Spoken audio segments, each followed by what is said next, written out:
Kan sekarang Kak Wahyu udah kerja ya kan? Mau nanya dong, buat teman-teman di luar sana juga kan pasti yang bentar lagi mau lulus kakak-kakak kelasnya. Kira-kira gambaran dunia kerja itu kayak gimana sih Kak?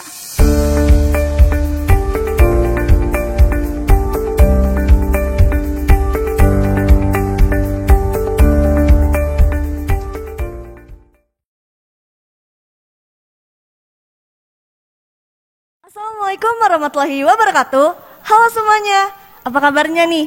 Perlu diingat ya, di masa new normal seperti saat ini, dimanapun kita berada, tetap harus mematuhi protokol kesehatan ya.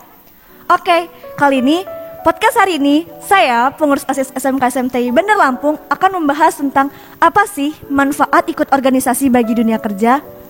Oke, sebelumnya, seperti kata pepatah, tak kenal maka tak sayang. Baiklah, izinkan saya memperkenalkan diri terlebih dahulu.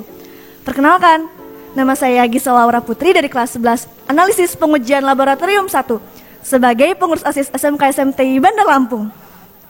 Nah, bintang tamu kita hari ini lumayan khusus nih, cukup spesial, yaitu alumni pengurus OSIS SMK SMTI Bandar Lampung.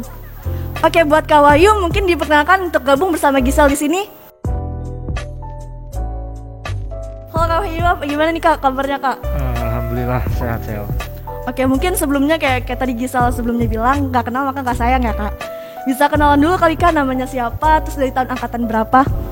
Oke, perkenalkan nama saya Muhammad Wahyu Sendra Samsuar. Saya alumni SMK SMTI Bandar Lampung, lulusan tahun 2014. Dan waktu sekolah itu menjabat sebagai ketua OSIS SMK SMTI Bandar Lampung, itu periode 2012-2013. Oke, jadi teman-teman semua udah tahu ya kalau Kak Wahyu ini sebelumnya ketua OSIS SMK SMTI Bandar Lampung. Oke, jadi mau nanya nih Kak, selama Kakak jadi ketua OSIS di SMT itu pernah buat kegiatan apa aja sih Kak? Oke, selama di OSIS sih kegiatan pada waktu itu ya mungkin ya lebih ke kegiatan internal aja sih. Lebih ke kegiatan internal kayak ulang tahun sekolah, kelas meeting. Kalau untuk eksternal itu belum ada sama sekali waktu itu deh. Oke, jadi kayak terkhusus buat anak-anak SMT-nya aja gitu ya Kak. Terus juga mau nanya nih Kak, kan sekarang Kak Wahyu udah kerja ya kan? Mau nanya dong, buat teman-teman di luar sana juga kan pasti yang bentar lagi mau lulus kakak-kakak kelasnya. Kira-kira gambaran dunia kerja itu kayak gimana sih Kak? Gambaran dunia kerja, kalau dari sudut pandang kakak ya, dunia kerja itu bisa dibilang spesial, bisa juga dibilang menakutkan sih. Karena dari masing-masing perusahaan pun juga punya sistem manajemen yang berbeda-beda gitu, punya cara tersendiri terhadap treatment tersendiri terhadap karyawannya ataupun pekerjanya gitu. Jadi kalau menurut kakak, dunia kerja itu gimana caranya kita aja sih, gimana caranya kita terhadap atasan kita, lebih ke attitude aja. Oke, jadi kayak harus ada, setiap perusahaan itu punya karyawannya tuh harus punya sikapnya yang beda-beda gitu ya kan Kak. Terus kan tadi Kak Wahyu udah bilang kalau kakak tuh pernah jadi ketua OSIS di jabatan kakak. Nah, kira-kira seberapa penting sih ikut organisasi dan apa pengaruhnya buat dunia kerja nanti? Kalau seberapa penting sih, kalau menurut kakak penting banget. Penting banget. Soalnya setelah lulus dari SMTI pun juga kan kakak nggak langsung kerja waktu itu. Kakak kuliah dulu kan di Unila dan itu kakak bisa berkembang ataupun memiliki pengetahuan yang mungkin saat ini sangat diperlukan di dunia kerja itu ya dari organisasi itu sendiri, dari sikap, mental, attitude, cara kita ngadepin orang. Kan tipikal orang kan kadang beda-beda, ada yang keras, ada yang apa. Itu semua kakak dapetin dari organisasi deh. Oke. Jadi kayak dari organisasi itu kita bisa ngelatih diri gitu ya kan Kak? Ngelatih sikap, buat bekal gitu kan buat masuk dunia kerja. Terus ada nggak sih Kak bedanya dunia kerja sama kakak selama ikut organisasi itu apa? Bedanya, kalau bedanya gini sih Dek, gimana ya? Kan kalau di organisasi khusus waktu itu di SMT kan kakak pernah ngalamin jadi anggota juga kan, kelas 10 jadi anggota, kelas 11 jadi ketua gitu kan. Ya. Mungkin bedanya sama dunia kerja sekarang ini kan ya kan, posisi kakak di dunia kerja ini kan sekarang cuma spesialis quality control. Spesialis quality control. Jadi kalau untuk bedanya itu ya sekarang ini kakak paling hanya bisa memberikan ide ataupun masukan. Tapi kan keputusan tertinggi ada di atasan, ada di pimpinan. Iya benar. Jadi nggak walaupun terkadang keputusan pimpinan pun nggak sesuai dengan yang kita mau ataupun gimana, ya itu harus tetap kita jalanin karena itu kewajiban kita. Tapi kan kalau di sekolah waktu itu kan sebagai ketua kan ya keputusan ada di ketua sih, walaupun hasil dari forum atau gimana keputusan tertinggi kan di ketua. Itu sih yang bedanya. Oke. Jadi kalau misalkan di dunia kerja tuh kan kita masih punya atasan gitu ya, Kak. Ada sikap tertentu buat ngambil saran atau pendapat. Oke. Terus kira-kira selama Kakak lihat di dunia kerja, ada nggak sih bedanya antara orang ikut organisasi sama yang nggak ikut organisasi? Oke, bedanya ya. Bedanya waktu itu gini deh. Pengalaman Kakak dari beda pas Kakak interview ketiga, kalau tidak salah ya, interview ketiga apa kedua, pas diwawancara itu ditanya tentang perihal pengalaman organisasi. Dari pengalaman organisasi itu kalau kata pimpinan Kakak itu berbeda dari cara dia bicara menghadapin orang. Terkadang ada orang yang mungkin bisa aja ngaku-ngaku, oh gue dulu ikut organisasi, gue dulu ikut juga anak organisasi gitu kan, gue dulu juga pernah jadi ketua OSIS. Tapi semua itu bisa terlihat dari cara kita ngadepin orang deh. Jadi misal nih kita waktu itu Kakak wawancara, itu emang benar-benar ditanya tentang organisasi itu sendiri. Gimana cara kita nyelesain masalah, gimana cara kita misalkan ketemu orang baru yang mungkin punya watak yang berbeda dan kita nanggepinnya gimana.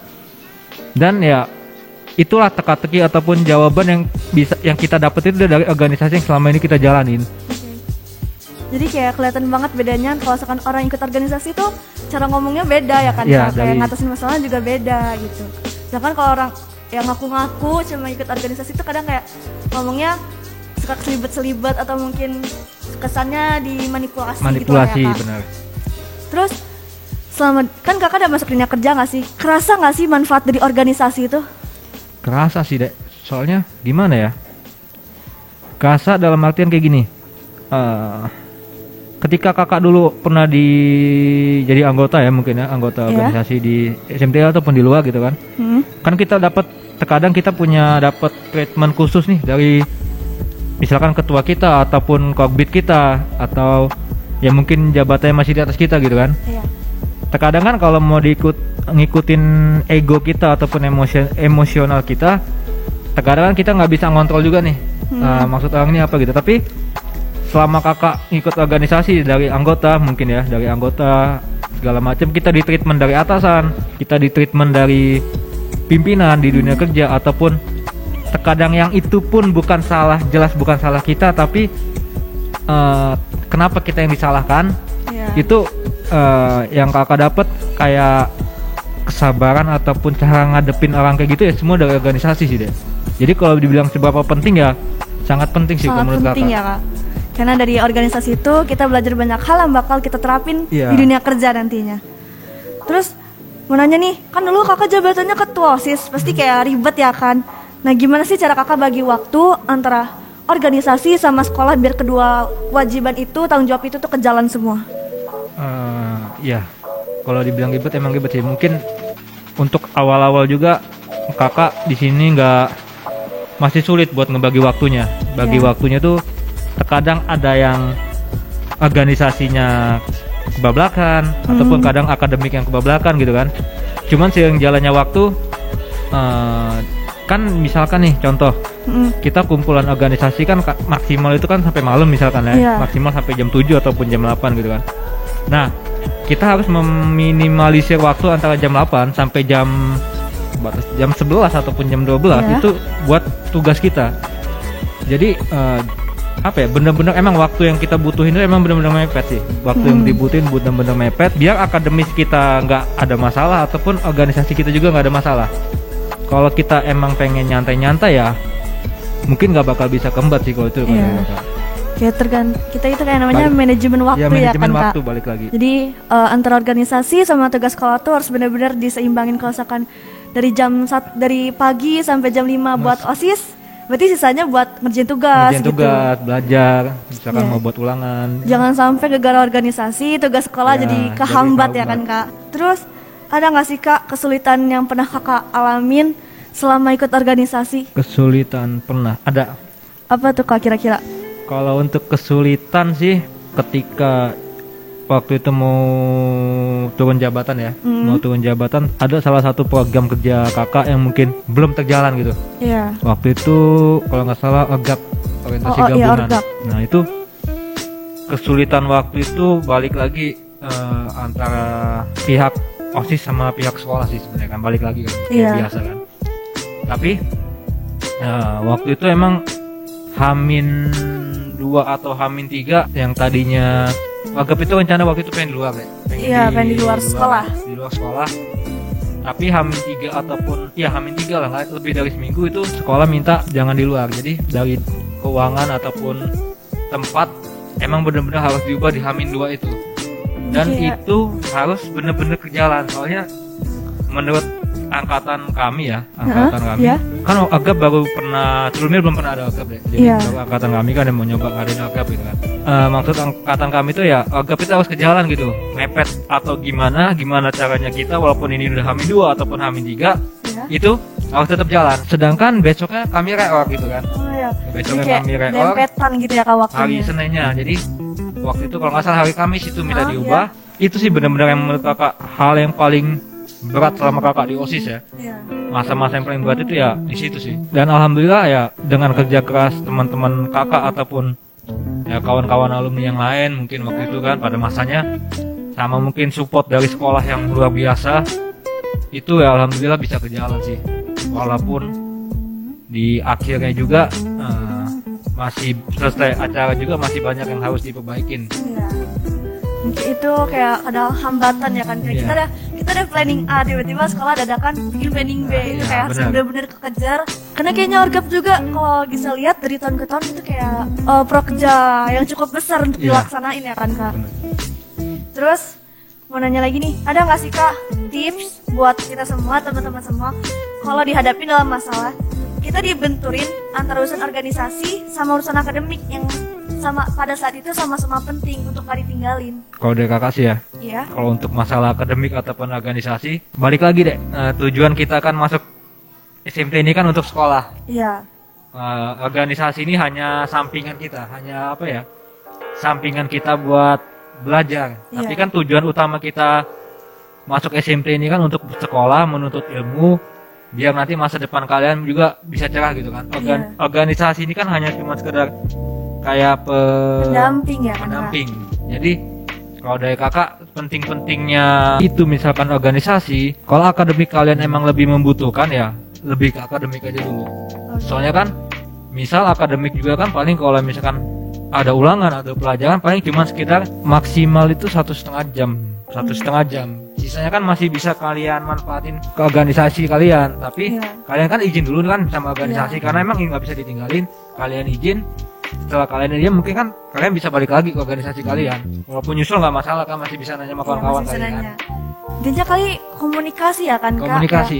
Ya gimana kita ngatur waktu kita, terus komunikasi antara sama teman organisasi biar kayak ada chemistry-nya ke jalan lah gitu. Terus gimana kalau misalkan kita udah ikut organisasi tapi dalam organisasi itu kita nggak dikasih kesempatan untuk aktif gitu Kak, kayak dia ikut dia misal masuk OSIS, terus ternyata di situ dia kayak kependem bakat dia, nggak ada kesempatan buat dia untuk bisa aktif munculin bakat dia itu. Kira-kira apa nih Kak pendapatnya? Terus gimana caranya supaya dia bisa munculin keaktifannya dia gitu? Ini untuk masalah bakat terpendam sih mungkin emang banyak ya dari tahun ke tahun yang mungkin dia ikut organisasi ataupun dia ikut OSIS, dia cuman kebanyakan jadi pasif, diem, ataupun misalkan forum juga ya ikut-ikut aja, selesai forum ya ikut hasil, habis itu ya udah kebanyakan diem gitu kan. Untuk mengetahui gimana ya, apa sih bakat dia gitu kan, bakat dia itu di apa, apakah bakat dia mungkin dia lebih dominan ke misalkan kalau kalian buat event acara koordinator acara atau keperlengkapan atau keamanan, dia ini lebih dominan kemana gitu kan. Itu sih kalau emang nggak bisa, kalau saran dari kakak ketika di forum dia masih kayak gitu-gitu aja, dia masih ya pasif-pasif aja, mungkin ikut-ikut aja gitu ya, ikut-ikut aja, mungkin ya saran dari kakak kayaknya harus ada peran apa ya, personal sih. Jadi kayak entah siapa mungkin yang kawan deket dia nanya lebih pribadi ke dia, kayak dia itu kenapa empat pasif mata aja, gitu ya, kayak ngomong berdua. ngomong berdua atau gimana. Misalkan contohnya gini aja deh, ketika kalian nih pengen tahu nih kawan kalian ini kenapa kayak gitu, tapi kalian ini sedangkan tahu nih bakat dia ini apa. Misalkan dia ini suka main futsal, Iya. kalian mau masuk ke dia, kalian mau apa ya, Dekat ngajak sama dia gabung dia, iya. ke kalian gitu kan. Kalian tahu dia ini suka main futsal misalkan, tapi kalau kalian ngajak dia main basket atau kalian ngajak dia main voli atau apa, pasti gak bakal masuk deh, Iya, gak bakal bener. ketemu, dia malah nolak. Kecuali kalian masukin dulu dengan kalian ajak main futsal, kalian main futsal bareng. Ketika kalian udah deket ataupun dapat chemistry, Iya. kemungkinan ya dia bakal gabung ke kalian dan dia bisa terbuka sama kalian. Jadi intinya kita harus tahu dulu ya kan dia tuh gimana, Ya. terus harus tahu kesukaan dia tuh apa. Jadi kayak kita bisa tahu tentang diri dia dulu Ya, baru kita benar. masuk ke dalam masalahnya. Oke. Buat teman-teman semua itu saran yang bagus juga sih. Jadi buat anggota kalian yang kalau ada masalah kayak gitu, cari tahu dulu tentang diri dia, jangan langsung asal ke inti masalah. Jadi orang nggak bakal mau juga sih buat terbuka. Ya nggak sih kak? Ya. Terus bisa nggak sih kak kasih tips atau saran buat teman-teman nih yang masih ragu buat ikut organisasi? Oke. Kalau buat teman-teman yang mungkin yang di luar sana yang masih ragu buat ikut organisasi ataupun hanya sekolah pulang, tips dari kakak ataupun saran, dunia kerja itu deket sih dengan yang namanya organisasi. Kalau menurut kakak, soalnya apapun yang kalian lakukan, apapun yang kalian jalani di dunia kerja, contoh kalian ngambil keputusan, kalian dapat treatment ataupun kalian membuat suatu hal yang mungkin belum pernah kalian lakuin, itu semuanya bisa kalian dapat di organisasi gitu. Jadi buat teman-teman di luar sana yang masih ragu,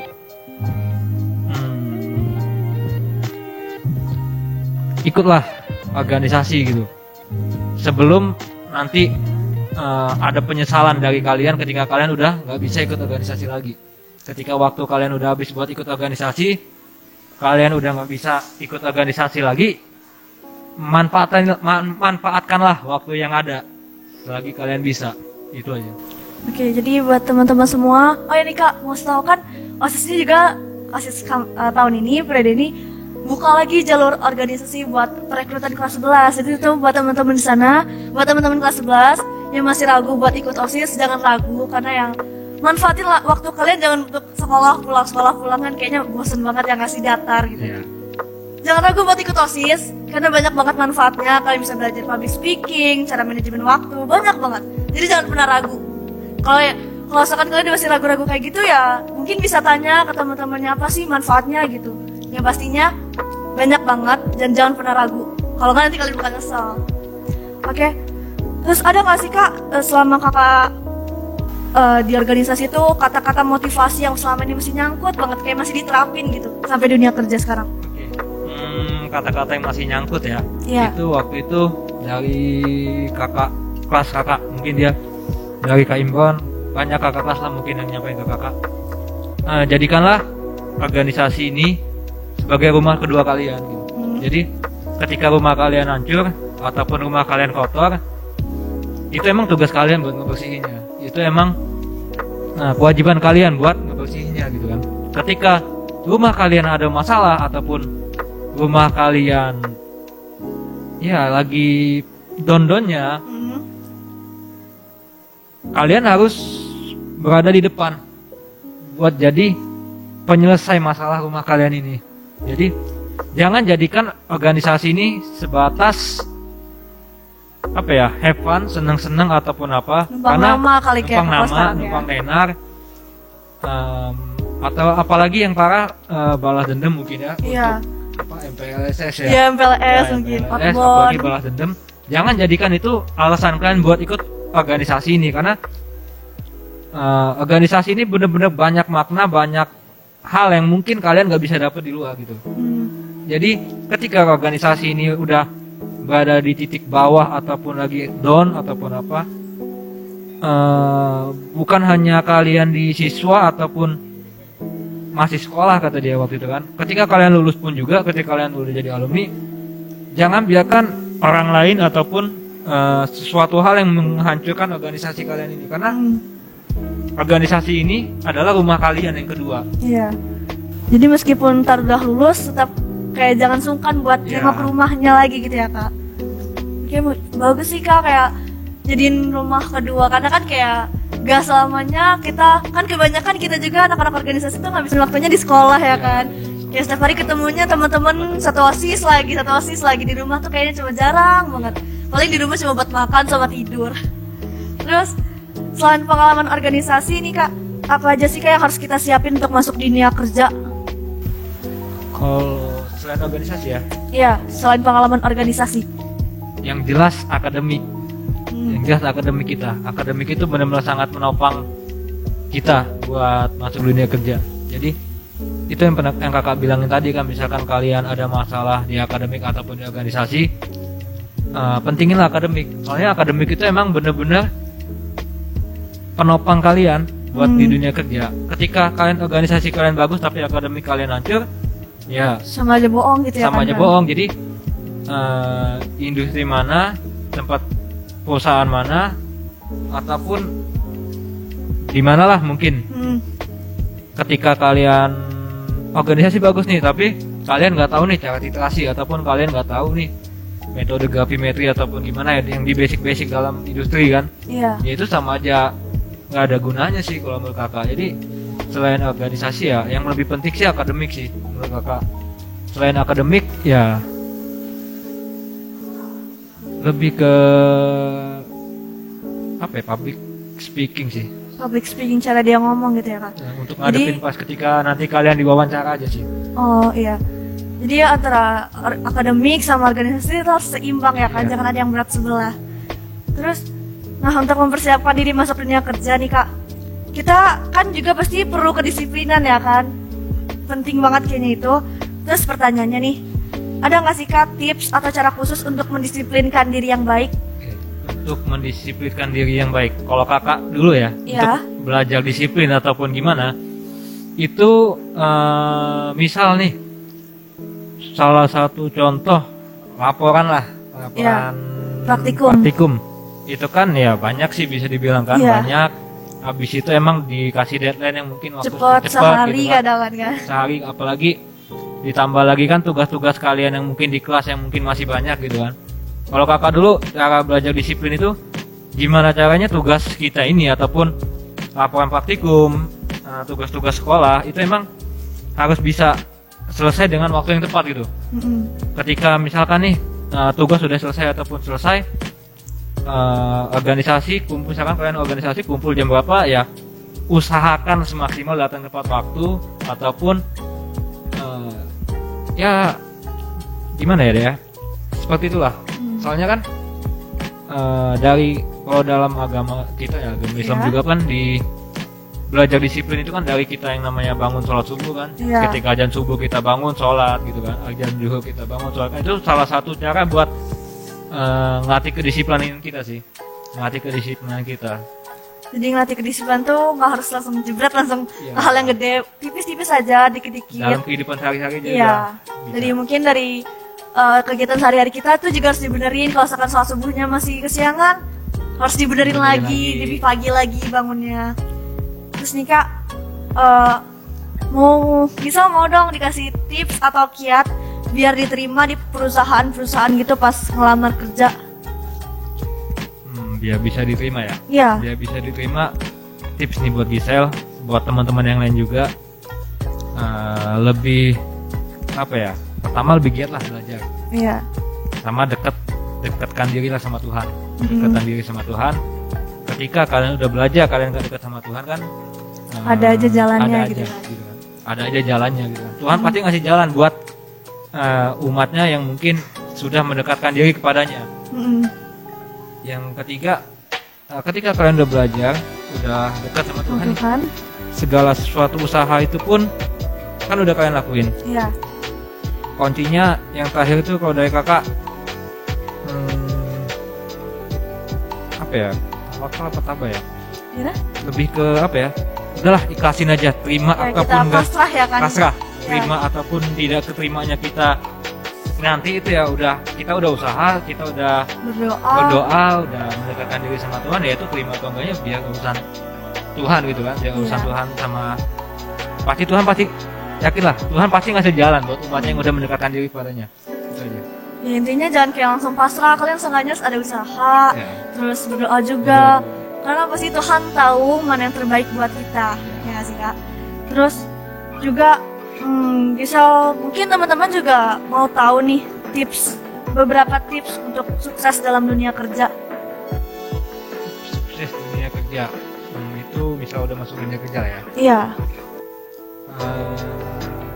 Tips sukses masuk dunia kerja itu sebenarnya gimana ya? Cuman beberapa sih Dek. Kalau menurut pandangan kakak, yang pertama kalian rajin aja. Misalkan jalanin kewajiban kalian di dunia kerja itu sesuai dengan apa yang udah tertera di SOP. Jangan melenceng-melenceng lah. Jadi misalkan datang kerja jam berapa ya dengan waktu yang sama lah. Maksud kakak jangan sampai ada kesalahan, jangan telat ataupun gimana gitu kan. Jadi rajin aja, ikutin apa yang diperintahkan pimpinan kalian, walaupun itu terkadang nggak sesuai dengan hati kalian gitu. Kalau emang kalian bisa ngasih saran ataupun masukan, cobalah kasih saran dan masukan dulu, walaupun tapi kalau memang itu udah keputusan mutlak, lakuin. Udah lakuin aja gitu. Jangan ngebantah pimpinan, jangan ngelawan pimpinan, sama balik lagi sih, deketin diri sama Tuhan. Deketin diri sama Tuhan. Ya, pokoknya jangan, kita kan sebagai makhluk sosial juga, jangan individual juga ya kan. Jangan pernah lupa sama namanya Tuhan, karena Tuhan itu ya yang ciptain kita, kunci hidup kita tuh ada di Tuhan, ya nggak sih Kak? Terus nggak kerasa nih ya Kak, waktu udah lumayan jalan cukup lama banget. Kalau bisa Gisel kasih kesimpulannya untuk dari ini, ingat jangan pernah ragu untuk ikut organisasi. Terus kalaupun kalian mau sukses di dunia kerja, jangan lupa usaha, berdoa, ikhtiar. Untuk hasilnya gimana, serahin aja sama Tuhan, karena Tuhan tahu mana yang terbaik buat kita. Terus mungkin cukup itu aja kali ya Kak, pembahasan kita kali ini. Dan buat kalian semua yang masih punya pertanyaan dan belum sempat Gisel bahas, bisa ditanya di kolom komentar ya. Dan ya, jangan lupa juga buat like, subscribe, dan share ke teman-teman kalian biar tahu lagi untuk pembahasan kita tentang manfaat-manfaat organisasi. Mungkin cukup itu aja dari Gisel. Gisel akhiri. Wassalamualaikum warahmatullahi wabarakatuh. See you.